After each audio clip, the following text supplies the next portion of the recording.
Hello friends, welcome to Indian study पर आपका स्वागत है। दोस्तों, आज की इस वीडियो में मैं आप लोगों के लिए जीके का टेस्ट लेकर के आया हूं, जो कि आपके आने वाले exams UP jail warder, UPSI, UP लेखपाल के लिए बहुत ही ज़्यादा इंपॉर्टेंट होगा। तो वीडियो को एंड तक जरूर देखिएगा, क्योंकि लास्ट में मैं आपसे क्वेश्चन भी पूछूंगा और उसका आंसर आपको कमेंट बॉक्स में बताना होगा। साथ ही साथ इस वीडियो की पीडीएफ डिस्क्रिप्शन में टेलीग्राम चैनल का लिंक दिया हुआ है, वहां से आप क्या कर सकते हैं, प्राप्त कर सकते हैं। तो चलिए दोस्तों, स्टार्ट करते हैं और देखते हैं पहला क्वेश्चन। पहला क्वेश्चन कि निम्नलिखित में से किस देश में अधिकतम संख्या में भाषा बोली जाती हैं। तो किसी से भी आप पूछोगे, भारत के व्यक्ति से, भारत के किसी व्यक्ति से, तो उसका आंसर क्या होगा, भारत। क्योंकि आप सभी लोग जानते हैं कि भारत जो है बहुत सारी भाषाओं का देश है। यानी कि इस क्वेश्चन का भाषाएं हो गई, संस्कृति हो गई, अलग अलग संस्कृति आपको देखने को मिलती हैं। तो तीसरा ऑप्शन आपका बिल्कुल क्या हो जाएगा, करेक्ट हो जाएगा। अच्छा, आप लोगों से 3 दिन से बोल रहा हूं कि वीडियो का जो लाइक है 500 लाइक। देखो, लाइक करने से क्या होता है मैं आपको बता दूं, मेरा कुछ फायदा नहीं होता है और ना ही आपका कोई घाटा होता है। बस इतना होता है कि वीडियो अगर आप ज़्यादा से ज़्यादा लाइक करोगे, तो जो वीडियो जैसे यूपी जेल वार्डर की कोई तैयारी कर रहा होगा और उसको अपन के चैनल के बारे में नहीं मालूम होगा, तो उसके पास रिकमेंडेशन में हमारी वीडियो जाएगी।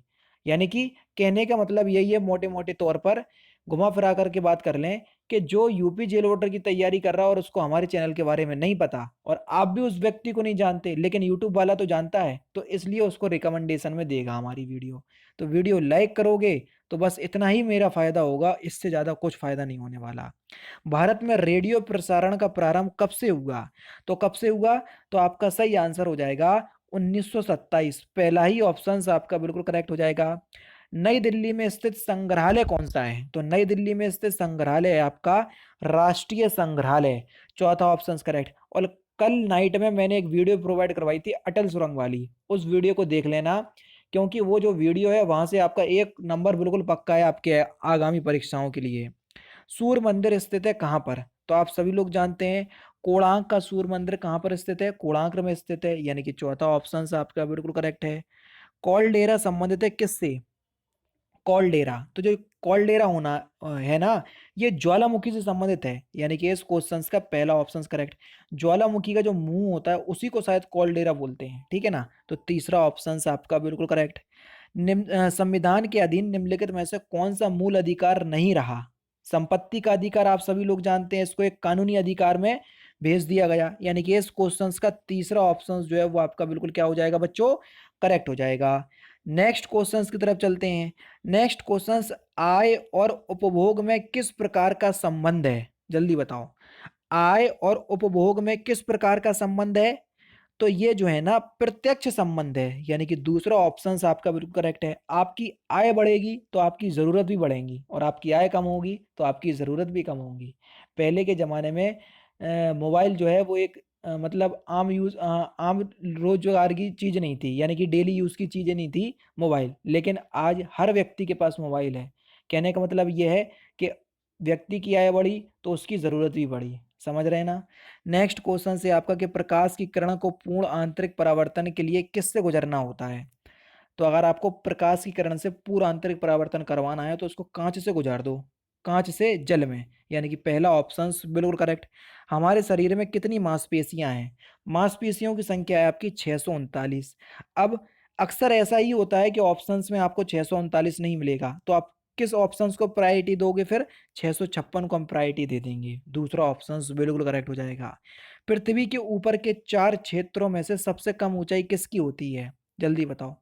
तो सबसे कम ऊंचाई किसकी होती है? ट्रोपोस्फियर। यानी कि इस क्वेश्चन का पहला ऑप्शन आपका बिल्कुल करेक्ट है। ट्रोपोस्फियर का मतलब है झोम मंडल। नेक्स्ट क्वेश्चन, राज्यसभा के सदस्य का निर्वाचन कितनी अवधि के लिए किया जाता है? तो राज्यसभा के सदस्यों का जो निर्वाचन है वो कितनी अवधियों के लिए किया जाता है? 6 वर्ष के लिए किया जाता है, और हर 2 साल में नए सदस्य जो है वो परिवर्तित होते रहते हैं। वर्ष 2011 की जनगणना के अनुसार भारत के किस राज्य की जनसंख्या सबसे कम है? सबसे ज्यादा तो आप सभी लोग जानते हैं उत्तर प्रदेश की, और सबसे कम है सिक्किम की। चौथा ऑप्शन करेक्ट। ग्राम पंचायतों की आय का स्रोत कौन सा है? तो ग्राम पंचायतों की आय का स्रोत क्या है? तो सही आंसर हो जाएगा मेला एवं बाजार कर। यानी कि इस क्वेश्चन का दूसरा ऑप्शन आपका बिल्कुल करेक्ट है। राज्य के नीति निर्देशक तत्वों में निम्नलिखित में से किन किन प्रकार के सिद्धांत अंतर्निहित हैं, जल्दी बताओ। तो किन किन प्रकार के सिद्धांत अंतर्निहित है राज्य के नीति निर्देशक तत्वों में?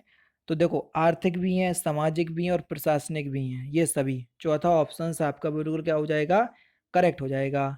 नेक्स्ट क्वेश्चन से आपका कि भारतीय संविधान में किस राज्य के नीति निर्देशक तत्वों को शामिल करने के पीछे लक्ष्य क्या था? भारतीय संविधान में नीति निर्देशक तत्वों को शामिल किया गया, इसका लक्ष्य क्या था? इसका लक्ष्य था कि कल्याणकारी राज्य की स्थापना करना, यानी कि पहला ही ऑप्शन आपका बिल्कुल करेक्ट हो जाएगा। नेक्स्ट क्वेश्चन, किसकी उपस्थिति के कारण चूने का पानी वायु में रखने पर दूधिया हो जाता है? तो किसकी उपस्थिति के कारण हो जाता है ये? तो ये हो जाता है कार्बन डाइऑक्साइड की उपस्थिति के कारण। पहला ही ऑप्शन बिल्कुल करेक्ट हो जाएगा। चमड़ा उद्योग में पौधे से प्राप्त करने वाली किस चीज का प्रयोग किया जाता है, जल्दी बताओ। चमड़ा उद्योग में पौधे से प्राप्त होने वाली किस चीज का प्रयोग किया जाता है? तो आपका सही आंसर हो जाएगा टेनिन। चौथा ऑप्शन करेक्ट। और चमड़ा उद्योग के लिए उत्तर प्रदेश का कौन सा जिला प्रख्यात है? कानपुर। ठीक है, उसके बाद मेरठ भी आप ले सकते हैं। चौथा ऑप्शन फिलहाल करेक्ट होगा। ब्लैक बॉडी किसकी विकिरण को अवशोषित कर सकती है? ब्लैक बॉडी किसकी विकिरण को अवशोषित कर सकती है? ब्लैक बॉडी जो होगी वो सभी तरह के विकिरण जो है अवशोषित कर लेती है, यानी कि सभी तरंग दैर्ध्य। चौथा ऑप्शन बिल्कुल करेक्ट है। निम्नलिखित में से किस भक्ति संत ने अपने संदेश के प्रचार के लिए सबसे पहले हिंदी का प्रयोग किया था? तो किसने किया था? तो आपका सही आंसर हो जाएगा रामानंद। तीसरा ऑप्शन बिल्कुल correct. Next question, Akhil Bharatiya किसान सभा के प्रथम सत्र की अध्यक्षता किसने की थी? तो किसने की थी? तो आपका सही आंसर हो जाएगा स्वामी सहजानंद। पहला ही ऑप्शन करेक्ट। नेक्स्ट क्वेश्चन, विश्वविद्यालय अनुदान आयोग यानी कि वर्तमान में विश्वविद्यालय विकास आयोग जिसको हम कहते हैं, की स्थापना किस वर्ष की गई थी? तो इसकी जो स्थापना है ना 1956 में की गई थी, यानी कि पहला ही ऑप्शन बिल्कुल करेक्ट। नेक्स्ट क्वेश्चन, सर्वोच्च न्यायालय के न्यायाधीश को कदाचार और असमर्थता के प्रमाणित आधारों पर संसद किस तरह महाभियोग का प्रस्ताव पारित कर सकती है? महाभियोग की आपको घटना बतानी है और चार ऑप्शंस आपके सामने है। बढ़िया क्वेश्चन है, बताओ।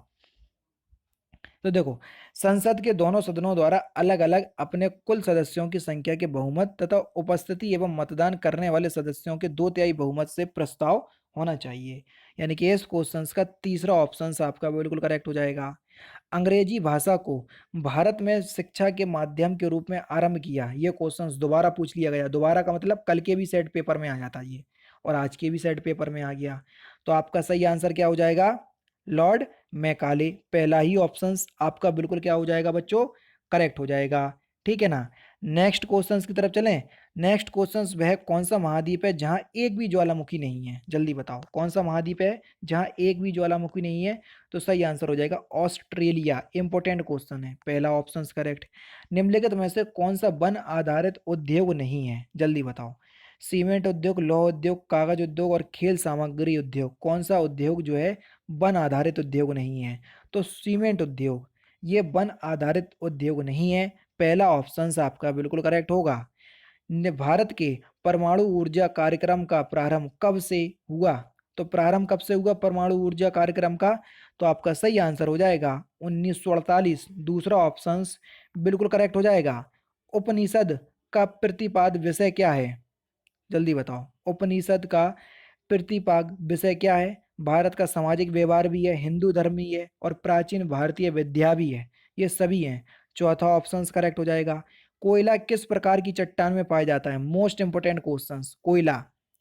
तो कोयला आपको किस प्रकार की चट्टान में देखने को मिलेगा? तो आपका सही आंसर हो जाएगा परतदार चट्टान, यानी कि इस क्वेश्चन का दूसरा ऑप्शन करेक्ट। और परतदार चट्टान को हम अपसादी चट्टान भी कहते हैं, ठीक है ना। यानी कि कोयला बेसिकली अपसादी चट्टान में पाया जाता है। मोह असमता स्थित है। मोह तो ये क्रस्ट और मेटल के बीच स्थित है। पहला ही ऑप्शन आपका बिल्कुल करेक्ट हो जाएगा। पृथ्वी की जो परतें होती हैं उसकी बात हो रही है ये। नेक्स्ट क्वेश्चन, विश्व में बागानी कृषि का सर्वाधिक विकास कहाँ पर हुआ? तो कहाँ पर हुआ? ये दक्षिणी पूर्वी एशिया में हुआ। चौथा ऑप्शन बिल्कुल करेक्ट। धरातल के सर्वाधिक भाग पर निम्नलिखित में से किस चट्टान का विस्तार है? सबसे ज्यादा आपको चट्टान कौन सी मिलेगी धरातल पर?